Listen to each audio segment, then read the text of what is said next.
What's up, guys? What's up, guys? It's your girl, Spiffy. Long life.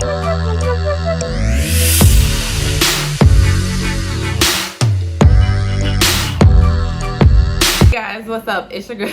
Ugh, I said that way too fast. What's up?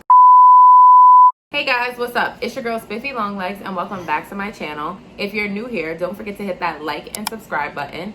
Also, be sure to hit that notification bell so that way you're notified when I have new content coming in.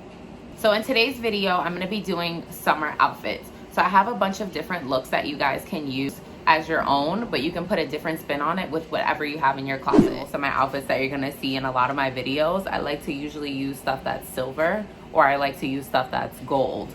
Depending on what color that I'm wearing, I'll usually go with silver or gold, depending on what base color that I have. But like today I have on brown, so usually I'll go with like a gold instead of the silver. It really depends on what kind of sneakers I'm wearing. If the sneakers are black, I'll usually go with the gold. But if my sneakers are white, I usually go with the silver. So it really is your preference. You guys are probably like, wow, she's talking a lot about colors. Colors actually matter when it comes to putting your outfits together, because I see people look really, really crazy with all these goddamn colors and the colors don't even go together and it just looks crazy. So trust me, colors really do matter when it comes to creating a look. Like, you can go a little crazy, but don't go too crazy. I just want to say thank you to all my subscribers, because your girl finally hit 150. My goal is to hit 300 subscribers. So if you know anybody that's interested in this type of content, make sure you share this video. Send it to your cousin, your father, your mother. 2 hours later. So enough about me talking and talking. So let's get into the looks, and I'm going to show you these 5 outfits. 1, 2, 3.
Are probably going to be asking me where I get some of these pieces from, so I'm going to give you a list of different websites that I like to use. Comment down below and tell me which look was your favorite, because I really would love to know. And make sure you like and subscribe this video. See you guys soon.